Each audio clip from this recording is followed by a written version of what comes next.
Welcome to our executive interview series at AI Talks, presented by AIScoop. I'm Wyatt Cash, and we're here with Lindsey Saul, Chief Data Officer for the U.S. Government Accountability Office. Lindsey, thank you for joining us. Thanks for having me. I'd like to start by asking, how do you see AI agents helping to advance government services as we move forward? Yes, so AI agents are going to be extremely helpful in improving efficiency, productivity. I see it really enhancing and improving people's workflows, not necessarily replacing, but doing things better and faster. Things like tax returns and different AI agents for websites where people are trying to obtain services, whether it's Medicare or Medicaid, different healthcare services, anything in the public sector where citizens are trying to obtain services is where it's going to be most helpful. Also internally for better productivity with human capital and hiring and managing talent. Those are some of the areas that I see AI agents really playing a role in public sector. Terrific. And then let's talk a little bit about, as you kind of oversee what's happening at agencies, what have been some of the biggest challenges in implementing AI in government services since, let's say, a year ago?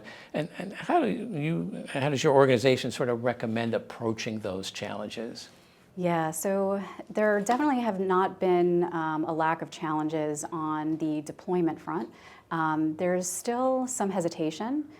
There's definitely the cultural part of AI that is tied to fear, some of the unknowns.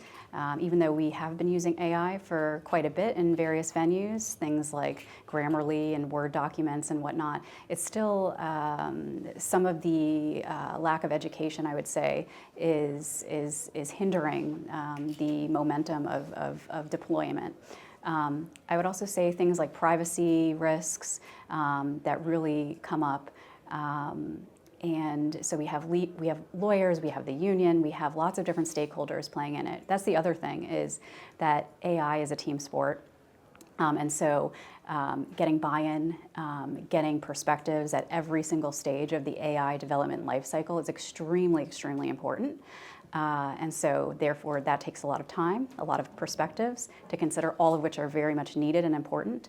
And how we've overcome that personally, or in Government Accountability Office, is we've established an AI council. We also have a governance framework for data and analytics governance, where we have stakeholders from across the enterprise sitting around the table. We bring issues that impact the data quality, the data accuracy, data reliability, but also certain implications for model characteristics and whatnot. So any of those issues that come up, we have the mechanisms now, the established groups in place to really escalate the issues through, have a forum and a body to talk through them, and work through them as a team. So that's really what we've had in place so far. Well, Lindsey Saul, thank you for taking a few minutes to join us here at AI Talks and sort of share your perspective of AI's evolution through the lens of the US GAO. So thank you so much for being with us. Thanks so much.